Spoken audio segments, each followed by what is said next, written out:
any evidence to explain what had happened to her. Patricia had mentioned that Dorothy had a tattoo of a cross on her left index finger.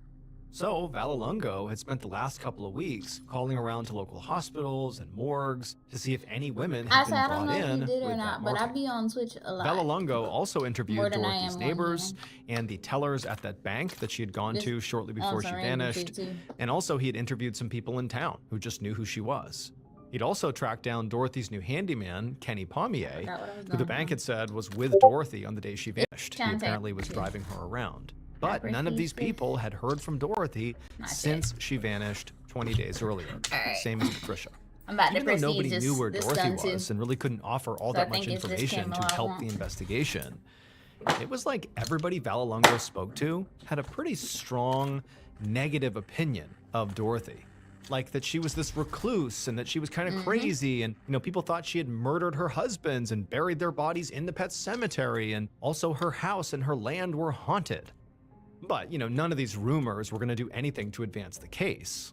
But it was interesting to Vallelongo that people felt this way about her. Sending The out only a big real thanks lead to that Vallelongo Majien, got Bruce Lee was for something he hopping got on from this speaking to Dorothy's streaming lawyer train. days ago. Your follow is a power-up. Dorothy was in the middle of this Appreciate very it. I see contentious you just lawsuit got over here. the You rights just to made her it to the property with made a it to pair the of squad. former That's employees crazy. I thought named she was Bonnie here already. and Brandon Nodier. And since Dorothy's case now you was get the looking full more and screen over more here. like an abduction or even homicide, the fact that there was this active lawsuit that Dorothy was embroiled in was a big red flag. So Vallelongo naturally knew he had to speak to Bonnie and Brandon. But as Vallelongo sat across from Strada at his desk and filled him in on all this, Strada's phone rang. Strada picked Alright. it up and listened to I'm the gonna person try on the to other end, get to and back immediately in the there was 40s this look of because I shock was very that proud came of over his myself. face. Strada thanked the caller But I did and that then with hung up, LMG. and then told I Vallelongo already that was a following. body had been found in the Mississippi River Crazy. the day before, about 40 miles Oh, I need downriver to from share here. it to the And Discord. they thought I it could keep be forgetting to Dorothy. do that before I actually start playing. Just a few hours later, Vallelongo and Strada stood with Patricia Newman inside of an exam room at the coroner's office. In front of them was a long metal table, and lying At on this this point, table it's was too the late. body of the woman I who don't had even know been how to found do it inside while the I'm. river. Patricia had been asked to come in here and see if this was Dorothy. But as Vallelongo I don't looked know how at to the do body, it while he I'm didn't see streaming. how Patricia was going to be able to do that, because the body was already incredibly decomposed and very bloated. The medical examiner had said this woman had likely been in the water for weeks, and they hadn't done an autopsy yet, but any findings would probably just be a guess because of how badly damaged Y'all and not finna get decomposed me the body killed was. already. Not the The only rampaging thing they loser did yet. know for sure I follow you and was everything that else. this definitely was a homicide. The Man. woman was found with a plastic bag tied over her head, and she I was wrapped in a appreciate lot of the very love, heavy though. chains, I will probably say to you show weigh her love every down, time. so her body would not float up and be found. And so Vallelongo looked I'm over waiting at on you to Patricia, start who streaming. looked visibly anxious as she stared at this body. Ooh. She seemed kind of overwhelmed by the moment. She was shaking and she was just staring, sort of shocked. But eventually, after looking at the Let me body, stop before I she get spoke. myself killed. I'm trying to max out the Said gun. that She didn't think sleeping. this was Dorothy. And for a second, Vallelongo was actually disappointed. Not because he was hoping Dorothy was dead, but for the sake of the case, to figure out where she had gone. But then he I just remembered want something. the. He stepped up to the body, he put on a glove, and gently examined the woman's left hand. And there, just visible on her index finger, was a tattoo of a cross. This was Dorothy. I'm flattered you're taking an interest, Vegetarian. They stressed me out. I paid half this door. Somebody could just pay the other half. 4 days later, on May 7th, Yeah, look at Pink. Vallelongo got to his Fucking has office over and sat down 30,000. at his desk to start Oh the day. shit. And he had a lot to do. He was now in the middle of a homicide case. The medical examiner who had done the autopsy of Dorothy didn't Oh, find and they any pop. water This is in gonna her be lungs. funny. Coming As a soon. result, they had decided Bet. the cause of death was most likely asphyxia from strangulation or suffocation, not drowning. Now, Vallelongo had known all along that it was possible somebody had abducted Dorothy I from need her to home get and into killed her. here so I can get the other But piece. now that it Because was hopefully official, they're smart enough he was to sort go of grab the reviewing the one. case notes from the beginning to see if anything I had been hope. overlooked, while this was still basically considered a missing persons case. And he started with the place Dorothy was last known to be, her house.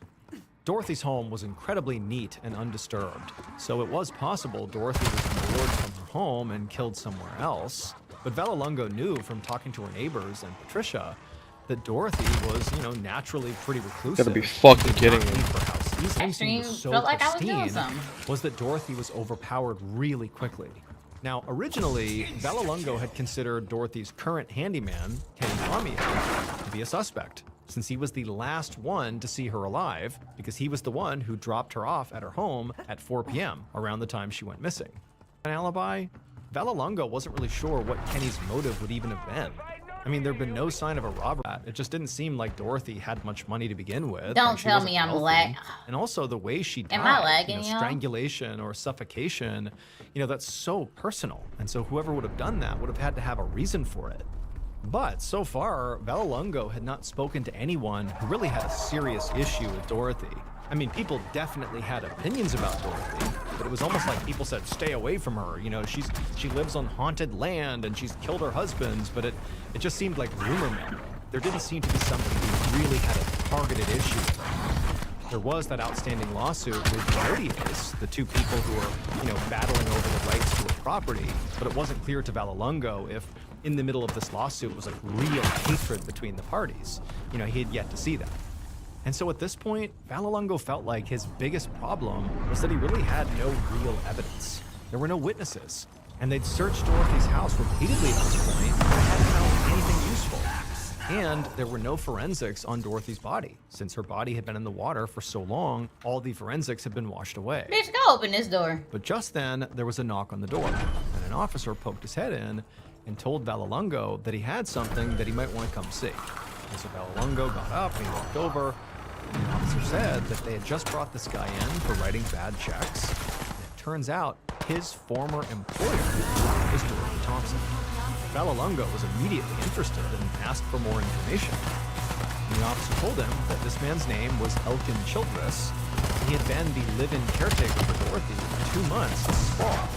And Elkin had told the officers who had arrested him that the reason he'd wanted to work with I gotta make Pet Twitch talk Cemetery too, the for way I Dorothy had TikTok was done. to find the treasure. Apparently, along with all the other rumors about Dorothy, there was another rumor that hundreds of thousands of dollars were, buried somewhere on Dorothy's property. And Elkin had become obsessed with finding it, but he said he never did. When Bella Lungo heard this, he felt his pulse pick up. Oh shit. He'd never heard this treasure rumor. Am I lagging, But it chat? wasn't any crazier on than either any of of the other these? rumors he had heard about Dorothy. And if Elkin was that serious about finding, said treasure, he'd gone to Dorothy and tried to force her to tell him where it was. But before he could say or do anything, the officer told Bella Lungo not to get too excited. How he is white? Because I Elkin wanna... had an alibi for the night Dorothy went missing, and it checked out. However, the officer said that Elkin had mentioned something else He's that could 25 help again. with the investigation. According to Elkin, there was somebody in Dorothy's life who befriended her for the sole purpose of trying to inherit everything she owned. And that person was Patricia Newman. And as soon as the officer said that, Bella Lungo's gears in his head began to turn, and he thought, why didn't I see this before?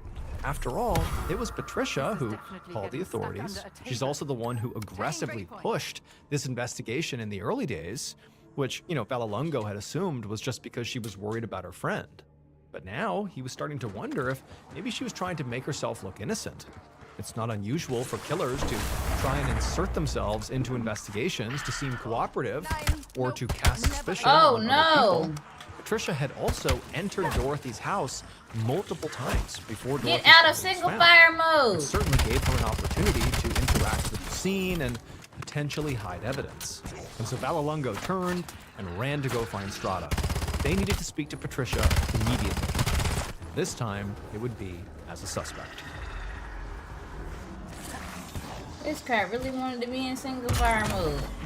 On May 8th, so 6 days after Dorothy was found in the river, Bella Lungo once again met with Dorothy's close friend, Patricia Newman. But this time, the meeting was inside of a police interrogation room. And as Bella Lungo sat at the interrogation table looking at Patricia, he was watching her very carefully. She did seem somewhat annoyed that she had been called in for this, but she also seemed very nervous. In particular, she kept fidgeting with her hands. Now, Bella Lungo had really considered his approach here. Since Patricia could have been lying to him this whole time, and he would surprise Why her don't my with thing a do what it's sharp supposed to left do and kill the turn and see shit? how she reacted. Damn, bro. So he started with some background questions about Patricia's relationship with Dorothy and nodded appreciatively as Oh, no, Patricia it is explained lagging how she and on Dorothy were good Twitch. friends and Patricia also took care of her. No. But then, kind of out Okay, of nowhere, stop. Valalungo asked her about Dorothy's estate and if it was valuable or not. She did say that Dorothy owned the house TikToker, and the you land it was lagging. on outright, so no mortgages or anything, so it had to be worth something, but she didn't know how much it was worth. Valalungo responded to this by saying, okay, forget the financial worth of the property. Is the property worth something to you, Patricia? At that point, Valalungo could clearly see, Patricia realizing what was happening. She had this alarmed look on her face. She was starting to see that she was not being treated like a witness, but rather a suspect. And so Patricia quickly said, no, the property was not worth anything to her. She didn't want it, not at all. But she kind of turned it around on Valalungo and said, look, if you're looking for someone who does want that property, well, you ought to speak to the Nodiers. Now, Valalungo knew who she was referencing. These were the folks who were embroiled in that lawsuit with Dorothy before she went missing and was found dead. But Valalungo I didn't wanna say go ahead anything. and mess with He this just sort of stuff now. gave Patricia a look like, oh, explain what you mean.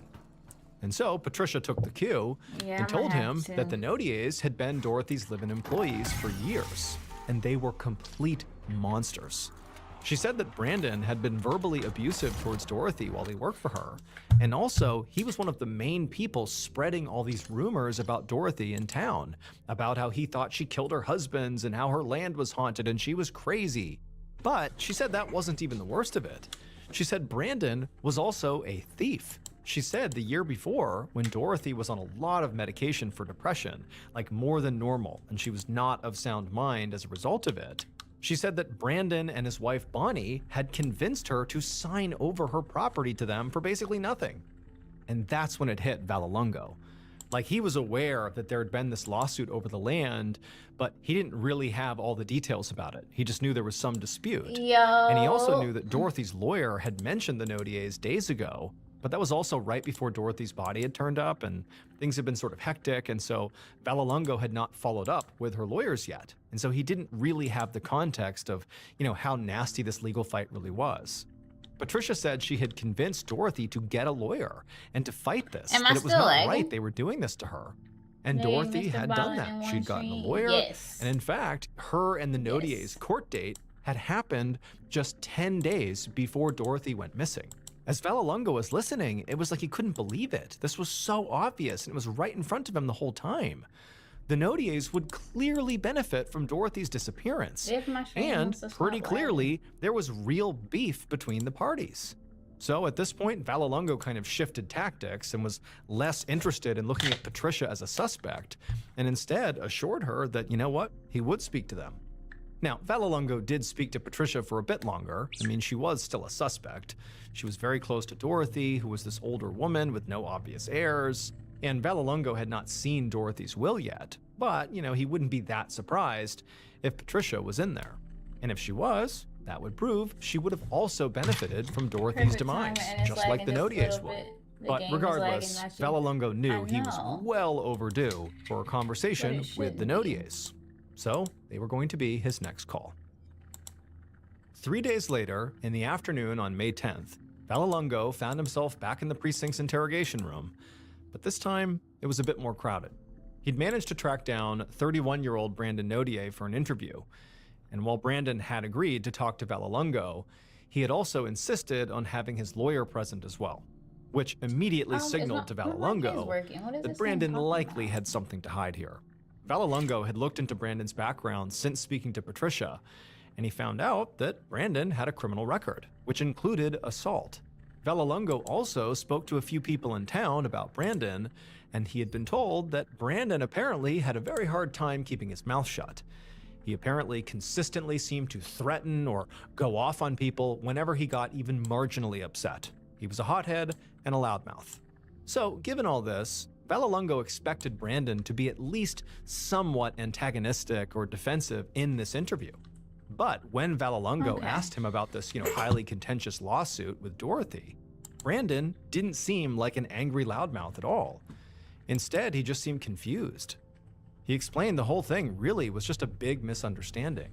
Brandon said he and his wife had known did it Dorothy go? for 6 years and actually lived with her for part of the time.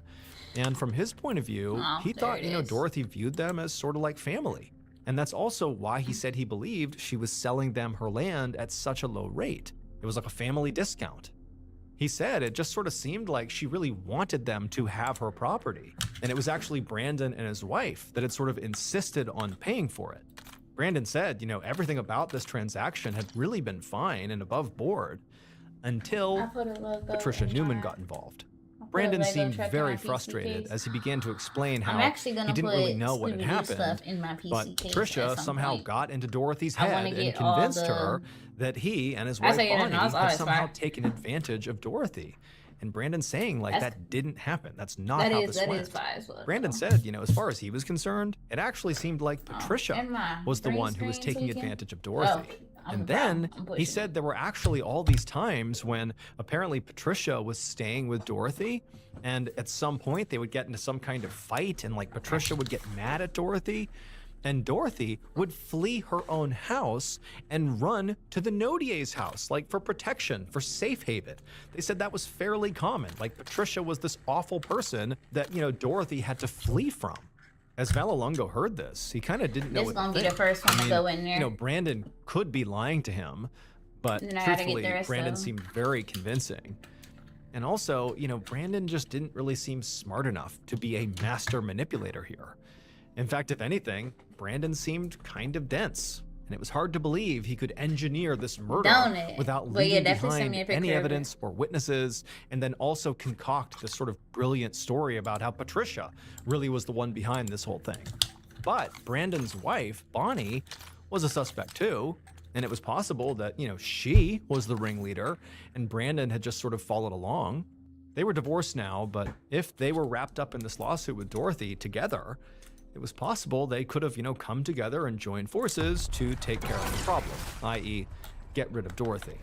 All that's to say, Valalungo was not going to eliminate Brandon as a suspect just yet, but he needed more evidence before he could connect him to the crime. So ultimately, he told Brandon he could leave and that he would be in touch. Then Valalungo How watched they all as at Brandon and his zero? lawyer stood up and filed out of the room. It was sort of funny in a dark way that just a few days ago, Valalungo couldn't see any reason why anybody would want to kill Dorothy. Now it was like everybody in Dorothy's life, Elkin, Patricia, and now the Nodiers, wanted Dorothy's money on the and so side, really would benefit if she went away. And so now he just had to figure out who wanted Dorothy gone the most. Aetherian said the Shadow Smiths wove this dimension out of memories, I am the problem here. Oh my word. living some of its worst nightmares. About 5 months later, in October of 1985, Valalungo stood in the middle of Dorothy's pet cemetery along with Sergeant Strata in total disbelief. Because all Oh no, around this them, game is almost lagging every bad. We single might have to tombstone call it had been quits and just be like, completely fuck it. smashed. Now, Valalungo had no idea who had done this, but it was sort of oddly fitting, because just like this cemetery, Valalungo's homicide case was a complete and total mess. Since May, Valalungo and some other investigators had questioned both Patricia and Brandon Nodier multiple times. All they ever did was point the finger at the other one. And now, the two primary suspects in Dorothy's murder were essentially at stake, including whatever proceeds came from the cemetery business. But the Nodiers were saying that no, you cannot just give that to Patricia because the property is theirs and so the business is theirs because Dorothy had signed it all over to them. And the lawsuit to overturn that sale, despite it being very contentious, it had not been resolved yet. So you can't just shuffle it over to Patricia. And on top of that, Bonnie Nodier, Brandon's ex-wife, had literally moved into Dorothy's house, making it even more complicated. And so that was why the St. Bernard Sheriff's Department and the state police were at the pet cemetery right now, since she needed to get some of Dorothy's things, and Bonnie wouldn't let her in.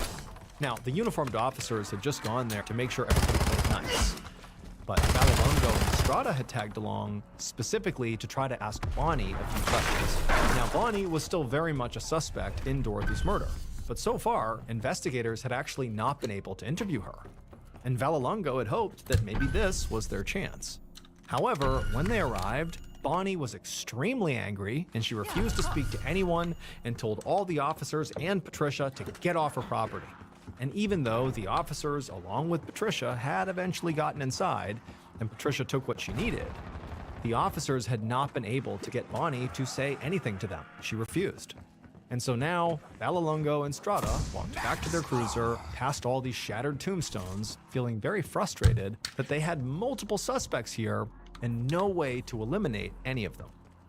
Brandon Nodier would directly benefit from Dorothy's death, because if she was dead, then the lawsuit he was embroiled in would get dropped, and he would by default take control of Dorothy's land. He also had a criminal record, and according to Patricia, had been horrible to Dorothy when they lived together. Brandon's ex-wife, Bonnie, could have helped him do it too, since after all, she was named in that lawsuit as well. And she had taken full control of Dorothy's house after she died, so clearly she should have, since she was named in the will. And she'd seemed really controlling of Dorothy and had repeatedly inserted herself into the investigation.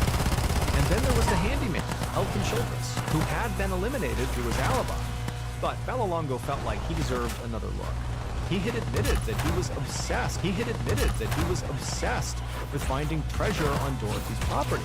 And now all the gravestones, which could indicate that maybe he'd come back. This was, part of his attempt to find the treasure. And maybe What is this? And inside what does the it do? gravestones.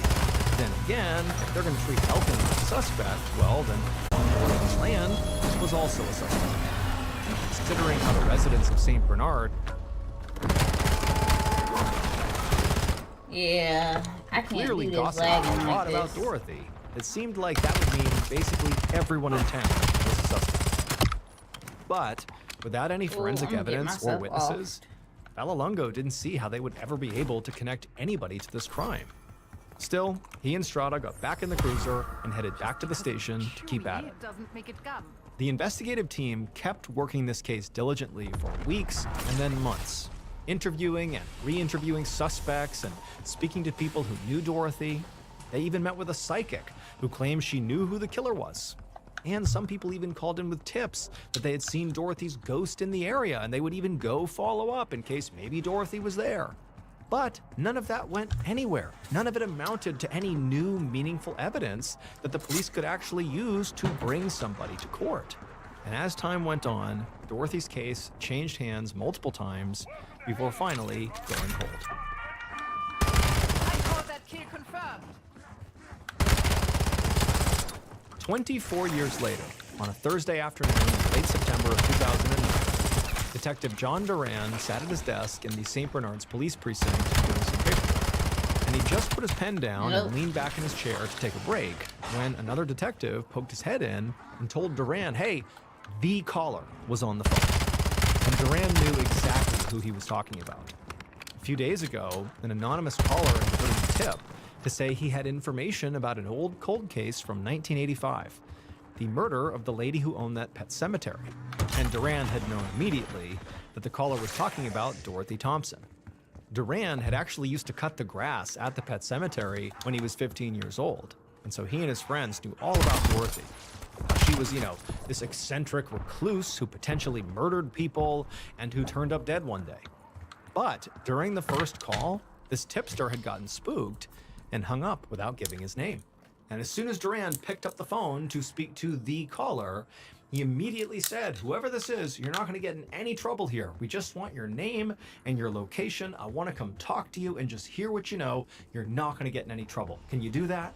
There was a pause, and then the caller reluctantly agreed. Later that day, Duran and another that's not my detective hair. sat in the living room of a New Orleans home, right across from a very fidgety-looking older man. The man's eyes kept darting all around the room, and periodically he kept looking over his shoulder, like somebody was gonna, jump out at him. And it occurred to Duran as he was watching this guy that he didn't just seem nervous, about the information he was gonna spill to them. He actually seemed pretty genuinely terrified. But finally, the man took a steadying breath and said he knew who killed Dorothy. He had known for years. Now, the guilt of knowing was haunting him. Literally, he told the detectives that he had been seeing Dorothy's ghost, covered in chains, and asking him to come forward.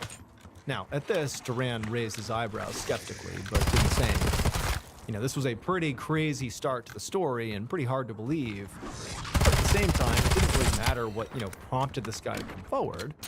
It mattered what he had to say. And so, with an open mind, Duran, along with his partner, just sat there and waited. Eventually, the old man, despite being very scared and timid, finally did just come out and say what he knew. Where is my aim right now? Based on a decades-long investigation and multiple confessions, here is a reconstruction of what police believe happened to Dorothy Thompson on the night of April 13th, 1985.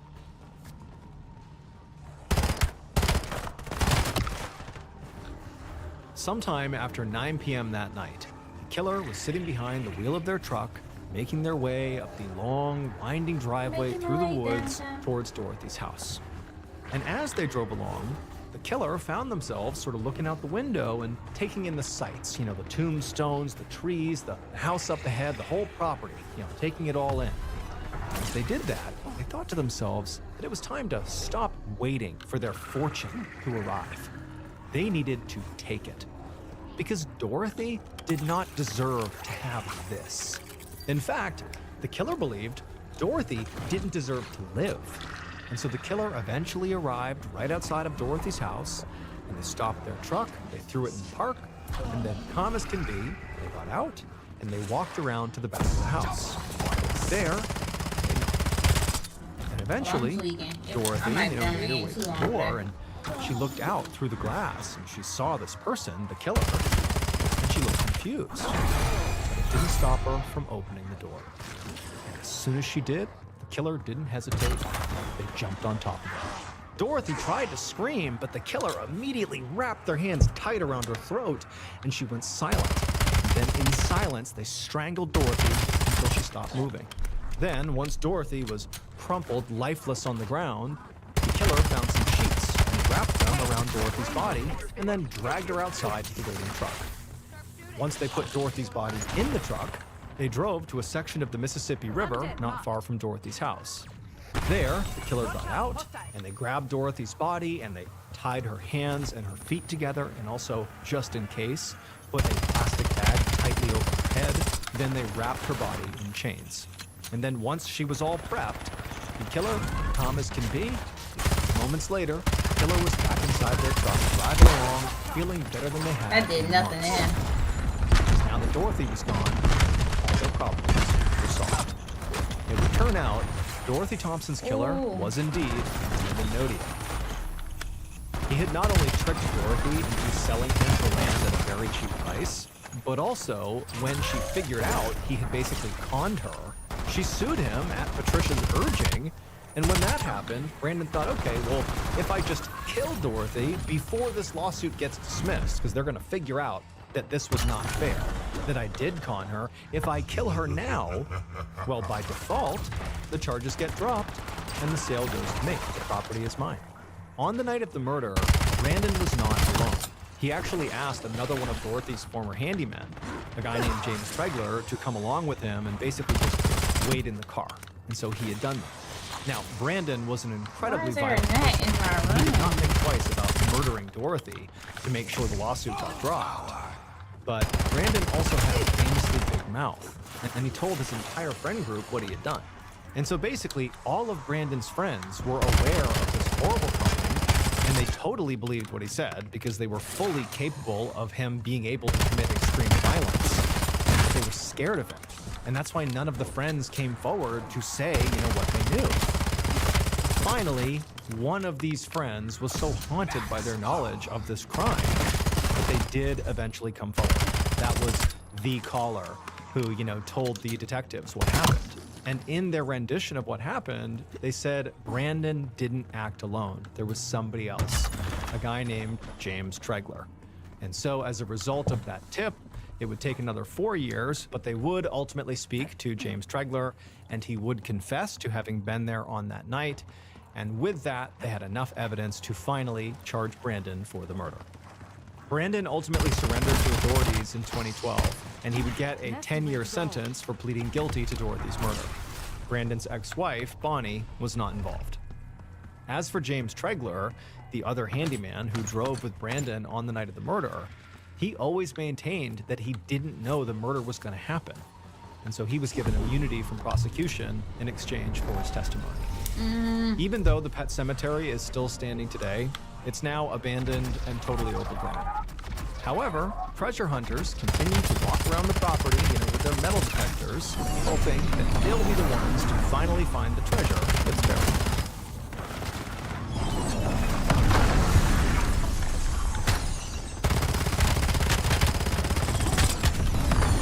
Oh my god. Thank you so much for watching. Let me know what Why you can't I thought of today's move? episode. What am I stuck on? Remember, we have a whole playlist of true crime episodes ready for you to binge right now. So click here and give them a watch. All right, until next time. See you.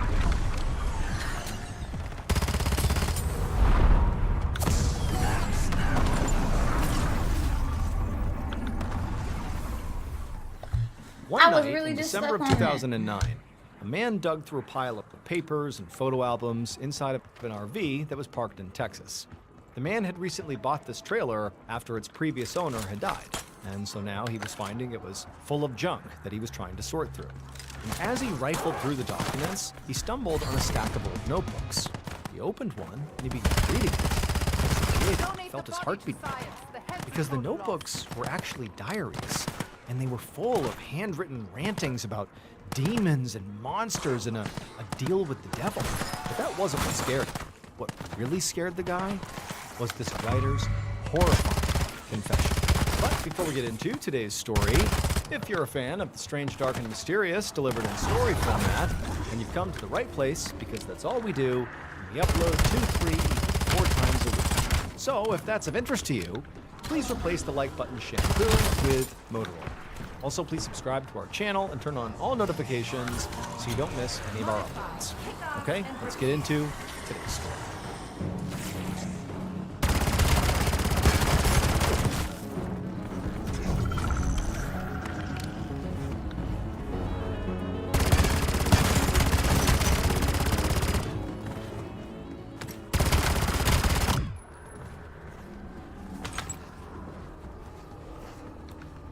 On the night of July 24th, 1987, 30-year-old Susan Woods stood at the entrance to a local fair in a little city called Hico, located in central Texas, Oh, shit. along with her best friend and her best friend's boyfriend. The 3 of them It's too were many standing there screens for me trying to to look at. decide I gotta if find they a way wanted to to continue to condense stay this. here or leave. Now, as they're standing there, they can hear people having fun on all the rides. There's kids laughing and they're screaming. I mean, it's a Friday night. They had chosen to come here. This was the activity. But, so far the night had really not been that great. So Susan's best friend, whose name was Cindy Hallmark, and her boyfriend, whose name was Roy Hayes, had convinced Susan to come out with them and come to this fair. Oh, I was about to cry. I thought I was out of ammo already. She was in the middle of a very big divorce, and the new guy that she was dating sort of wound up being very pushy when it came to intimacy. So she recently dumped him too, and so, Susan's life, certainly her relationships anyways, was sort of in rough shape. And so Cindy and Roy convinced Susan to come out with them, and just at least for one night, come enjoy this fair. Just forget about everything else and have fun. And so Susan... Hey, bro, they smacking the shit out of me. Sort of ironically, once they actually got to the fair, and the 3 of them were walking around and playing games and going into the haunted house and doing all the things you do at the fair, it had been Cindy, not Susan, who had ultimately said that they weren't really having a good time, that they were feeling kind of bad. Cindy said that she just had this really intense feeling that something bad was about to happen. It was like this constant anxiety, and she couldn't shake it, and it was making it really hard to enjoy the night. And so that was why the trio was standing at the gate, wondering if it's even worth staying for longer. And ultimately, Roy finally just said, you know what, why don't we shit. just leave and head back to Stephenville? That's where they all live. That's where they grew up, too. And he said, why don't we go back to Stephenville, and we'll just drive around for a bit, and eventually we'll go to the Dairy Queen restaurant, and we'll get some ice cream. And when Roy suggested this, both Susan and Cindy thought that was a great idea, and so they left, hopped in Roy's truck, and they began to drive back to Stephenville. About an hour and a half later, Susan, Cindy, and Roy walked into the Stephenville Dairy Queen, delivered ice cream No. sundaes, and then sat down. By this point, Why do I keep Cindy's pushing my feeling gun of to single dread fire every that was fucking gonna happen had time? mostly gone away, and so the mood was much lighter. Susan, especially, was actually having kind of a great night. The first in a long time, it felt like. The last 6 months or so had been some of the worst in Susan's entire life. Her ex-husband, Michael Woods, No, bro, who let she me die. lived with since she was in Okay, her early never mind. 20s, had effectively abandoned her back in February, taking her car, also some expensive crystals that she had collected, and he had left behind a viciously mean tape recorder of all the things he hated about her, along with dozens of cruel notes with insults on them hidden all over the place. And so Susan had filed for divorce, and then instead of trying to get her car back from her husband, gone, she just began doing a ton of overtime at the sandpaper factory in order to afford another car.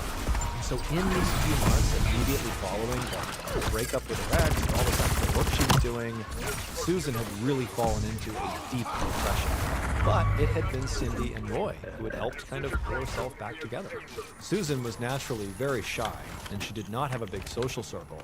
But Cindy, on the other hand, was very extroverted, had friends, and a lot of close cousins. And so she had persuaded Susan to go to the meetup for friends and cousins. The core group that typically attended these meetups was Cindy, Roy, Cindy's cousins, Regina, Hadley, and then maybe one or two others. And collectively, they referred to themselves as the group of the round table, because often these meetups consisted of spending the whole night sitting around Cindy's round kitchen table, talking and drinking. The first time Susan had gone, it seemed like such a special crew that she really just kind of felt like a third wheel, did not belong. But everyone got me, really you treated her big like ass. she did belong. And these days, she did not Oh miss a no, beat. I'm lagging This was like bad. her new community. It really made her happy. And so, slowly but surely, Susan had begun to feel better, largely because of these meetups. And so now, as she looked across the table at Cindy, jokingly trying to force-feed Why is Roy my all this FPS ice cream, so big low? Oh yeah, we guy might have to call this losing the stream a fight, quit for the night chocolate until I sauce all figure over out his what the chin. They're hell. just kind of goofing around. She thought, you know what? No, he didn't. Tonight was a great I was night. gonna say, My bro, life, this- it's turning around. You could have just let me Suddenly, die. she had an idea. Susan stood up from the table, Yeah. not saying anything. She walked up to the counter, and she promptly I'm sorry, ordered a guys. I'm second going to hot call the fudge stream sundae. quit for right When she now. carried it back I'm